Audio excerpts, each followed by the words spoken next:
When you think of a pastor, what images come to mind? Maybe he's in his study, surrounded by books and commentaries.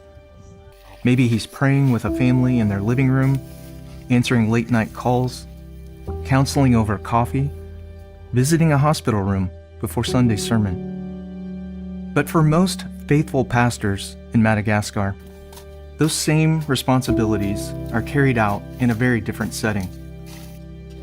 This is Pastor Joël.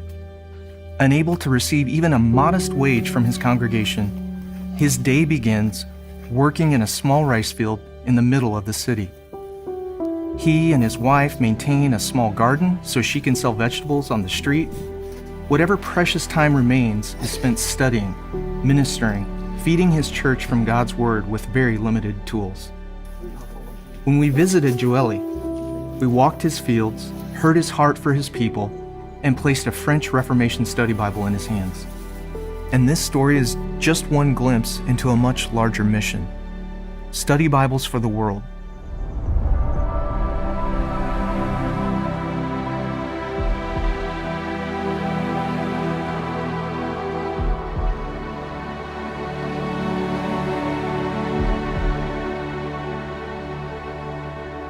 Madagascar is a long way from home. 2 10-hour flights, and you find yourself in the middle of the Indian Ocean, just off the eastern coast of Africa.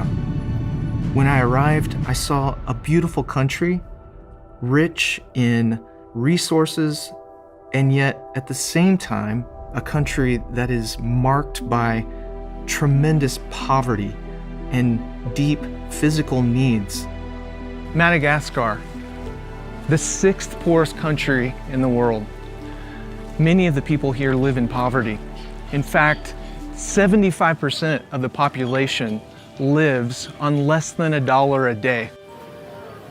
The 30 million inhabitants, they look to all types of false sources of help, hope. Not surprising, the bookstores reflect the same needs. I saw books with prices that were beyond 1 month's wage for a pastor, out of reach and also out of touch with Scripture.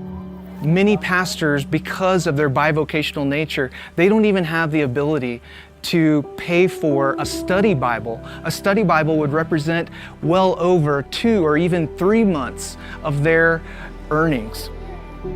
I saw a church under pressure, the far-reaching effects of the fall, and at the same time, the opportunity to serve God's people in this under-resourced part of the world. The history of the Malagasy Church is rich, and what I saw was such a long tradition of faithful witnesses, missionaries, and also martyrs. Those martyrs continue to be memorialized today. To the glory of God, and to remember forever the 14 Malagasy Christians that were thrown from here because of their love of Christ. Wow. That's what it says. This is Dr. Foley, a dear brother and also an incredible historian when it comes to the Malagasy Church. This stela was made in 2007 as a 170th anniversary of the first martyr here in Madagascar. You could see on the stela you have a cross and then you have a spear to indicate the very location where she was killed. And what struck me about those sites was that there are churches in the background that in some cases were erected only 25 years, a generation after these martyrs' lives were taken from them. And yet here we have generations later, these churches continuing to faithfully preach and teach the gospel. And I love this, to the glory of God and to the lasting memory of Rasalama, who near this place was the first Malagasy to suffer death for the gospel. Amen. On August 14th, 1837. This church, built by the gifts of English Christians, was dedicated in 1868. Dr. Foley shared not only the history of the church, but pressures that the church is facing today. We desperately need more resources here in Madagascar, like good, solid, reformed, theological material that is accessible to people, but that would also take them deep. We don't have that much available, and even less available in our own language in Malagasy. And we discussed the opportunity that French resources have for serving pastors in this important part of the world. Because French is the language of education and of business here in Madagascar, because we were colonized by France. Having good resources, well written in French, is a good first step to bridge that gap of resources. Visiting a seminary was also quite eye-opening. Many of the students that go there to study, they find a library that is lacking many essential resources. So most of your books have been donated or Yes, donated? it has been donated from somebody abroad. Not only was their library under-resourced, but many of the books were in English and not in French or Malagasy. That's what we get. That's That's what we get, so it's better than nothing. Betsaka ny olona voantso te hiofana, te hiasa ho amin'ny fanjakan'Andriamanitra, mbola tsy ampy ihany koa ny zava-misy eto amin'ny seminaire zany ahafahana tena mamaly an'ireo etaetareo na amin'ny resaka asa soratra zany na fitaovana ampiasaina mbola tsy ampy. So why not send digital resources over the internet? Betsaka amin'ny Malagasy ary tsy mbola kolontsain'ny ankabeazan'ny Malagasy ny resaka numerika. Tena mbola olony boky ny Malagasy, mbola tia mamaky boky ny Malagasy. Internet access is not a given. For many of them, it's out of reach financially, and even if they did have the funds, the infrastructure isn't there. There's simply not internet access for many of them.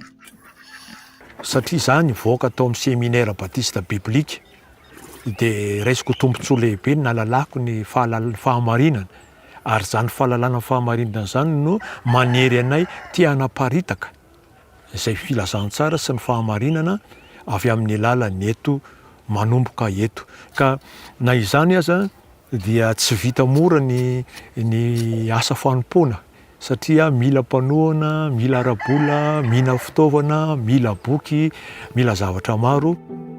In speaking with pastors, I was able to learn the challenges that they face on a daily basis. Tena tsy fiangonana ray no entiny, fa misy mitondra fiangonana miisa any amin'ny 30 any. Ary mampalaza ny any dia ny fanompoan-tsampy fanaovana vody ratsy. Prosperity teaching, ancestral worship, syncretism with traditional religions, lingering confusion from colonial Catholicism, and the quiet rise of Islam, all competing for the hearts, souls, and minds of the Malagasy Church. Angambany izahay no taraiky indrindra ny fahazahoana fitaovana hoentina mampianatra, hoentina mitory-teny, entina ianarana ihany koa satria raha ny faritra misy anay dia betsaka ny tsy nanatrika fianarana.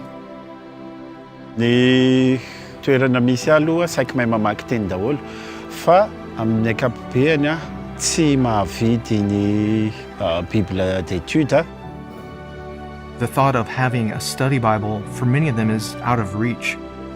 And so we were able to equip these pastors so that they can better serve their congregations with the truth of God's Word. If you don't know about Ligonier, I just wanted to share a little bit about what we are as a ministry.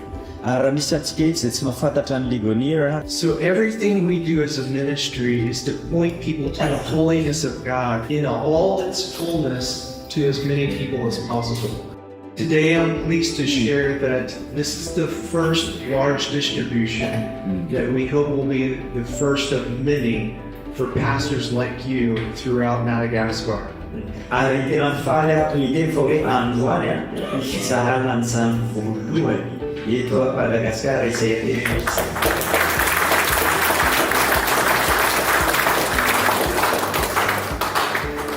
Each of you will be receiving a copy today.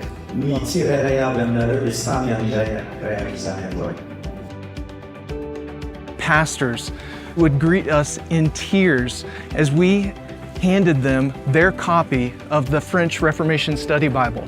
It was a joy to be able to travel throughout the country and share French resources with them.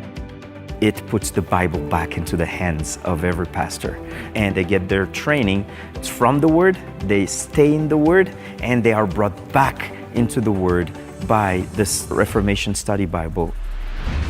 Zava-dehibe izy ny nazahoan'izy ireo an'ireny baiboly ireny dia mamerina ao an-tsaina izay zavatra nianarana rehetra tany mpianarana, nefa ihany koa ahafahany miatrika ny toe-java-misy any amin'ny fiarahamonina izay andrahana azy. Ity baiboly fianarana amin'ny réformation ity dia ataoko hoe fitaovana lehibe tsara indrindra. Ny antony dia satria azo atao hoe fanontaniana sy valiny avy hatrany no hita ao anatin'ilay boky, dia afaka mamaky dia afaka adika amin'izy ireo ny hevitry ny teny arak'izay voasoratra ao anatin'ny boky. Tena mahafinaritra. For them to have that tool, a tool that they would own, that they could use wherever they are, that's a wealth, that's a treasure, that's precious, and that could bring a change to the way they handle the word in their churches. Over the next 10 years, we would like to supply 10% of the world's pastors with a Reformation Study Bible. That's 500,000 pastors with study Bibles for the world. Countries like Madagascar are now within reach.